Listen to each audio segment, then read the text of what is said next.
Grande abraço para você ligado no SBT Esportes Interior. A partir de agora para você, aqui no TH+, SBT Interior, a gente vai falar muito da seleção brasileira, preparação para a Copa do Mundo nos Estados Unidos, México e Canadá. E hoje, pela manhã, aqui em Teresópolis, o médico da seleção brasileira, Rodrigo Lasmar, falou sobre a situação de Neymar.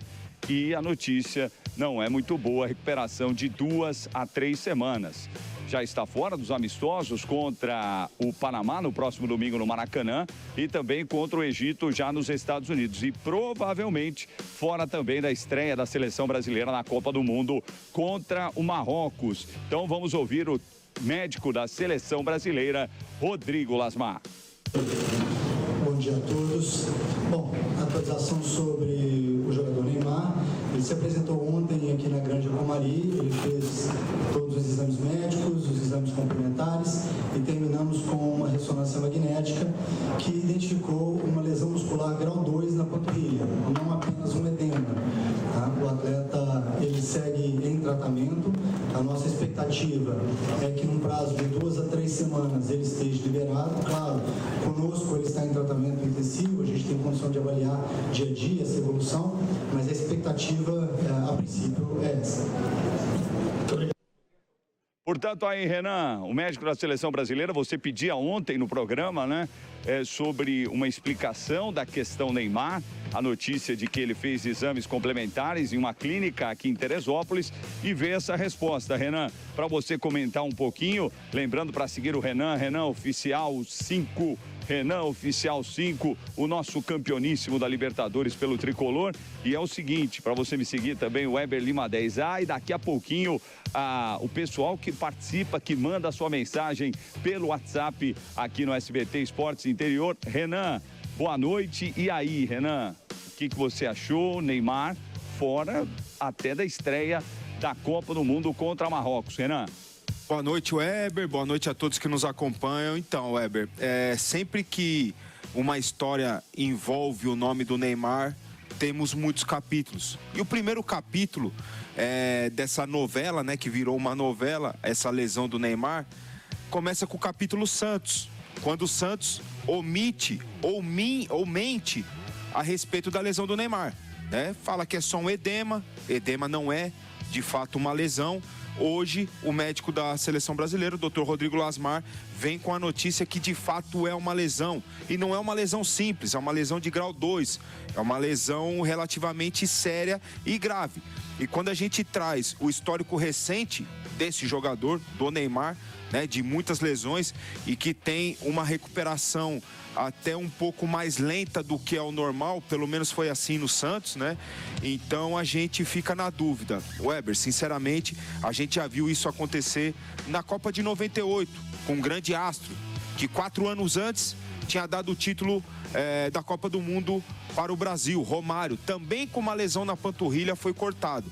E sinceramente, Weber, nesse caso, por tudo que falou o treinador da seleção brasileira, que levariam só jogadores 100% fisicamente, que não é o caso do Neymar. O Neymar está lesionado.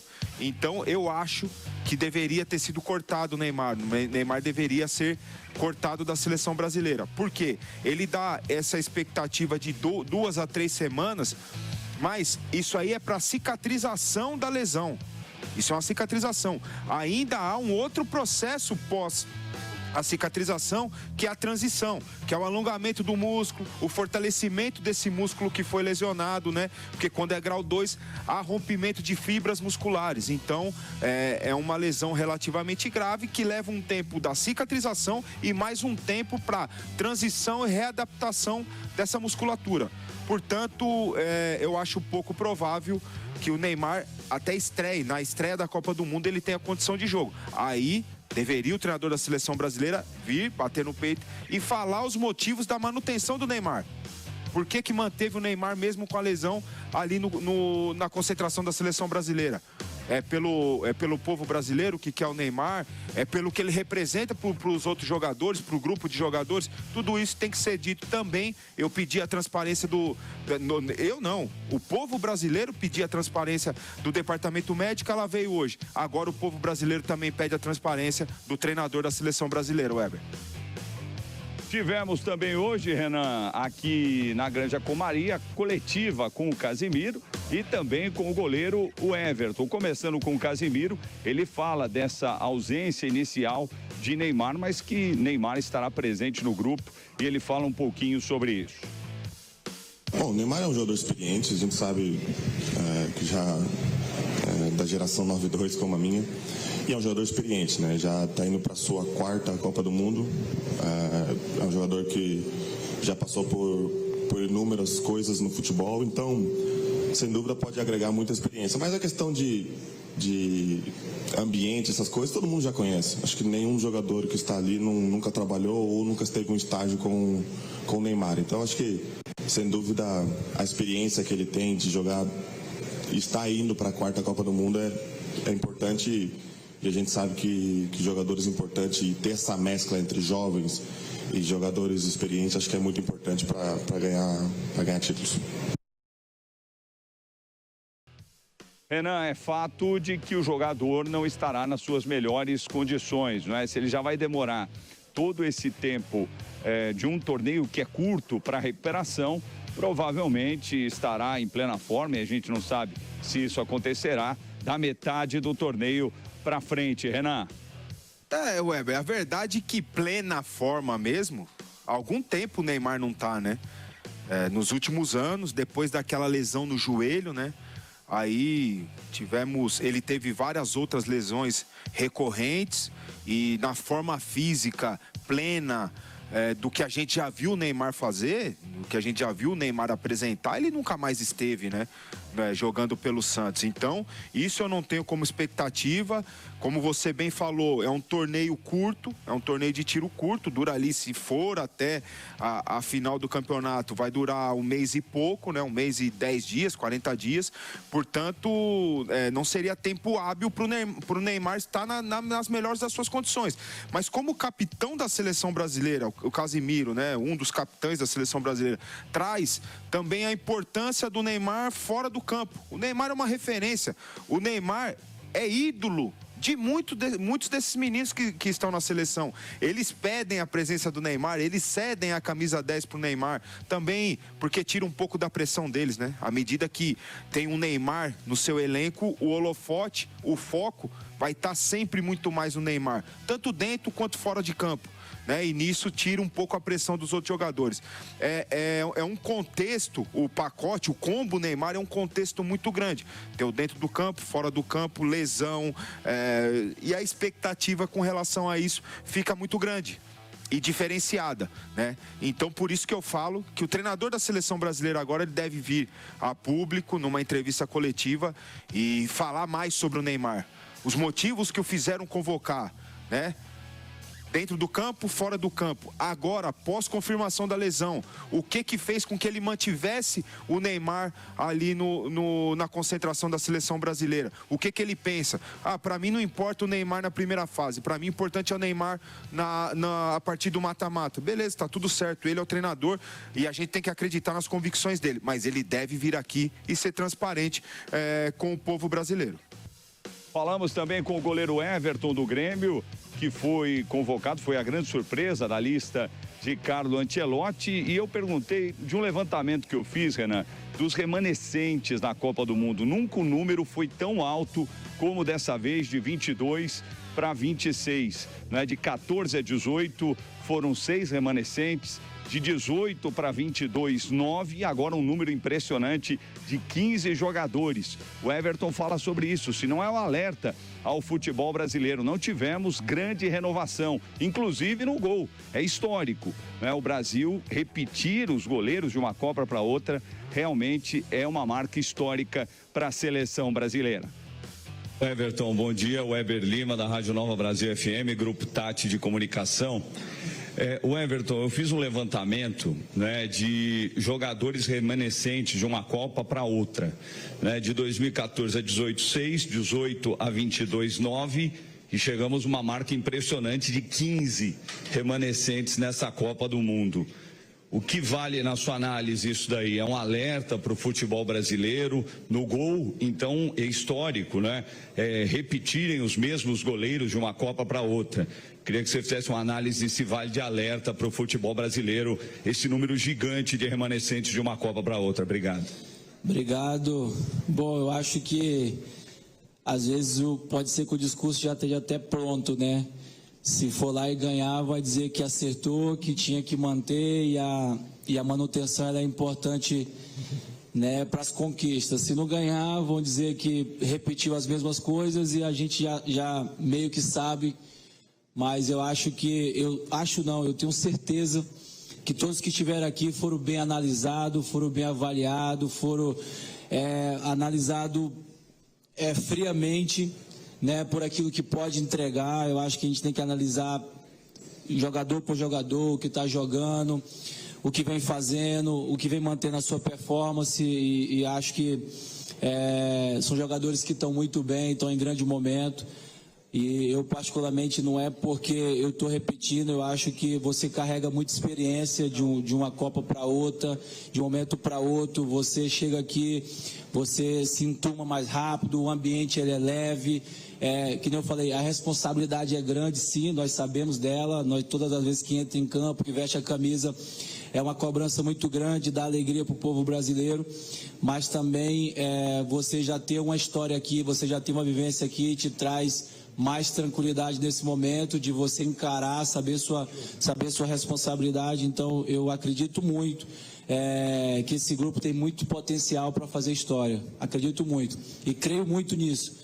Então a gente vai trabalhar todos esses dias até o dia da estreia para que a gente possa, não só em palavras, mas agora em atitudes, em dentro de campo, mostrar o nosso valor, mostrar que aquilo que o Ancelotti decidiu fazer, que é manter, né, boa parte dos que tiverem outra Copa nesse momento, poder dar uma boa resposta e fazer história, que é o que a gente quer fazer, que é o nosso sonho, e a gente vai fazer o que for preciso fazer para que isso aconteça.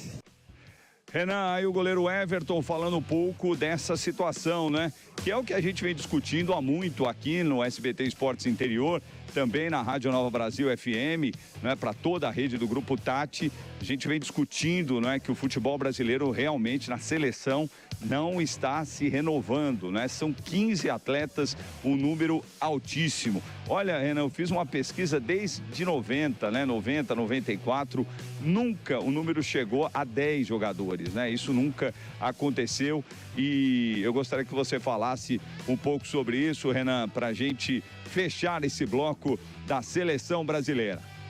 Bom, Heber, primeiro eu queria te parabenizar pela pergunta, porque normalmente entrevista coletiva de seleção, os jornalistas, os repórteres e influencers, né, que hoje temos muito, eles perguntam o que o entrevistado quer responder. E você tocou num ponto muito importante, um ponto que é preocupante do ponto de vista não só da seleção brasileira, do futebol nacional, futebol brasileiro como um todo, que é a renovação. Desses 15, 3 são goleiros, os mesmos goleiros. E goleiros já há 4 anos mais envelhecidos, obviamente, e com muita inconsistência nas suas últimas temporadas. O Everton passou a ser reserva do Palmeiras, perdeu a posição para o Carlos Miguel e foi vendido foi cedido ao Grêmio. O Alisson no Liverpool com muita lesão. O Ederson não ficou no City, foi para o futebol turco e é contestado no futebol turco. Então a sua pergunta é muito pertinente. E essa falta de renovação, para mim, também passa por um detalhe muito importante, que é a gestão, nesse ciclo, a gestão da CBF. A forma que foi executado o planejamento do futebol da CBF, com várias mudanças de treinador, com planejamento de esperar o Ancelotti e deixar o Diniz ali para esperar o Ancelotti, e nisso não tem como você ter aquele equilíbrio, aquela mentalidade do treinador. O Ancelotti chegou faz 1 ano só, então é natural que com pouco tempo de trabalho ele mantenha mais ou menos o que estava vindo da última Copa, do último ciclo. Eu espero, a partir da próxima, que ele vai ter um ciclo inteiro de trabalho do início ao fim, que aí sim haja uma renovação maior e melhor, muito mais bem elaborada, muito mais bem observada em todos os pontos do mundo, os jogadores brasileiros jogando, né? Então acho que passa muito por isso, Weber, esse detalhe da falta de renovação do futebol brasileiro nesse momento. Legal, Renan. Vamos fechando esse primeiro bloco, trazendo o pessoal que participa conosco pelo WhatsApp 11, tá aí na tela, 11 939 100 453. 11 939 100 453. Mandando um beijão para Aparecida Conceição de Anine, o Bento Domingos de Souza, corintianíssimo, lá de Fernandópolis, o Renato Silva de Araçatuba, o Fernando Marcos Oliveira Silva de Junqueirópolis, o pessoal que já está curtindo o SBT Esportes Interior. Lembrando a você também, alô Araçatuba no 90,1 diariamente, às 5h30 da tarde, tem o Nova Brasil em Campo, comigo, Weber Lima, Renan Teixeira, Veloso, Luiz Ademar, com o Celso Cardoso, a Fran, enfim, um timaço da Nova Brasil no futebol aqui em São Paulo, no 89,7, e aí para Araçatuba no 90,1 na rede Nova Brasil do Grupo Tati de Comunicação. A gente vai para um rápido break e volta para falar de Libertadores da América. O Corinthians, que ontem foi derrotado numa noite terrível de Hugo Souza. Também vamos falar das coisas do Novo Horizontino, do Mirassol, enfim, tudo para você aqui no SBT Esportes Interior.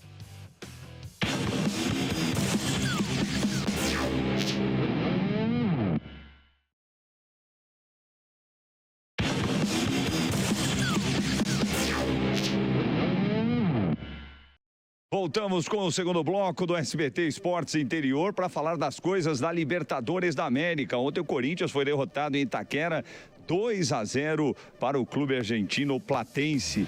E a gente vai olhar aí, Renan, os gols na partida de ontem, os 2 gols em Itaquera numa noite terrível de Hugo Souza. Renan.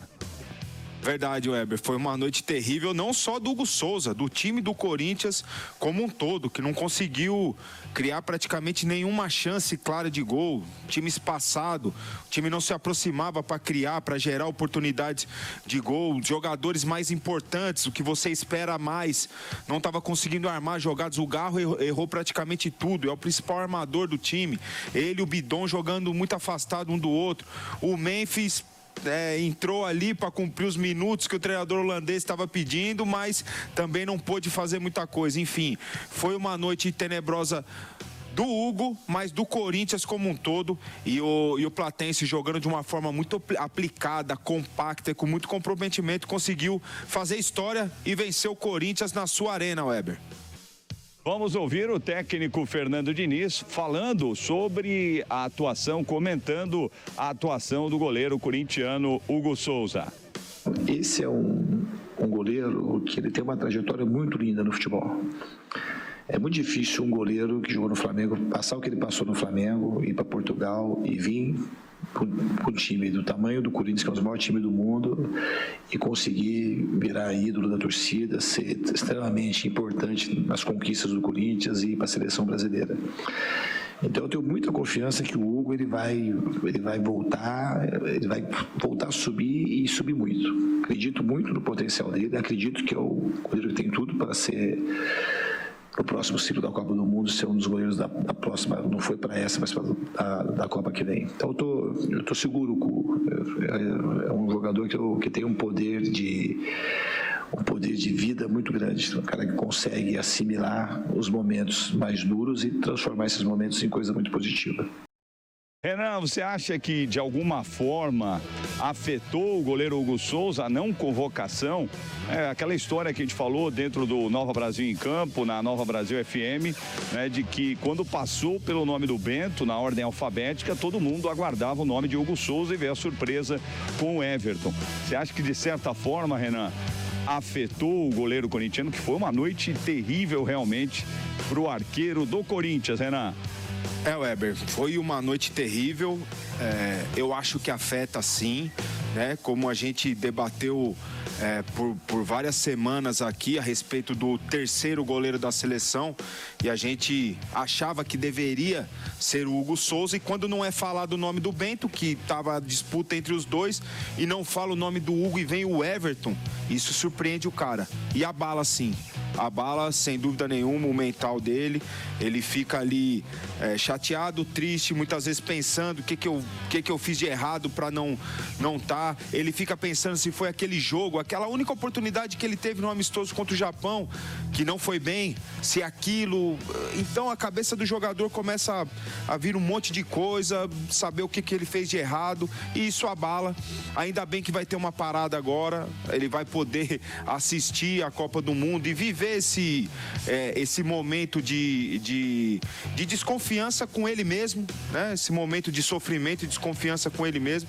Ele vai poder viver de uma forma mais tranquila, voltar a trabalhar, voltar a treinar ali no Corinthians e voltar ao normal dele, né? Que é um grande goleiro, Hugo.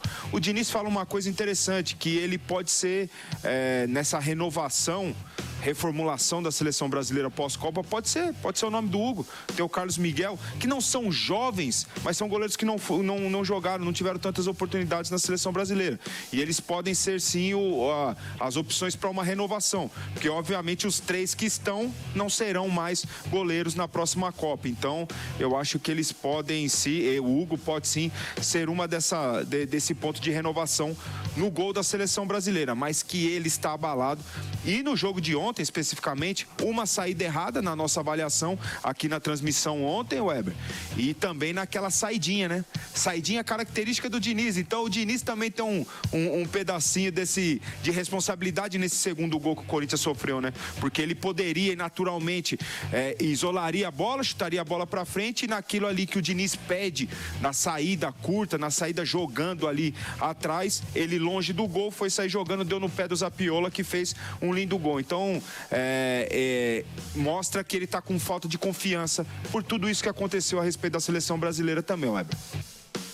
Vamos falar um pouco da Copa Sul-Sudeste. Ontem o Novo Horizontino não conseguiu vencer a Chapecoense pela semifinal da Copa Sul-Sudeste. Depois da vitória por 2-0 no jogo de ida, a Chape confirmou a classificação, empataram em 2-2 na Arena Condá.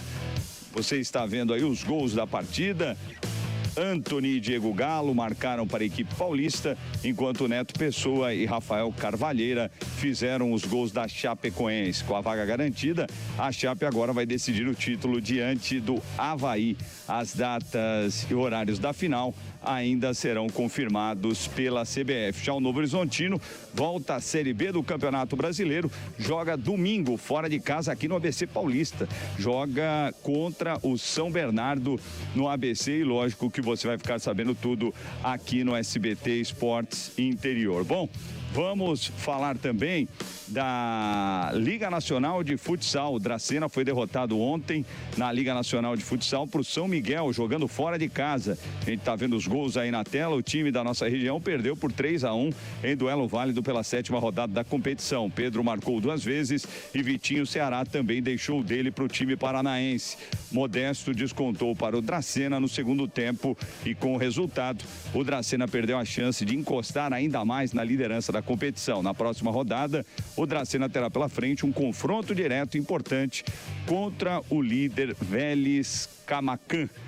Então é isso daí, galera. É um pouquinho de informação do futebol da nossa região e também da Liga Nacional de Futsal aqui no SBT Esportes Interior. Lembrando para você participar conosco, é muito fácil, no WhatsApp, tá aí na tela, 11 939 100 453. 11 939 100 453, mande a sua mensagem, a gente vai responder a sua mensagem, o seu elogio, a sua crítica, mande para o WhatsApp que está na sua tela. Renan, um grande abraço, amanhã estaremos de volta, de novo aqui de Teresópolis, no Rio de Janeiro, na Granja Comari, falando muito mais da seleção brasileira. Um grande abraço, Renan, e até amanhã, agradecendo a sua audiência, o seu carinho. Fiquem com Deus. Até amanhã. Tchau. Hugo Souza errou o passe, tá fora do gol, vai fazer o gol, tá aqui pro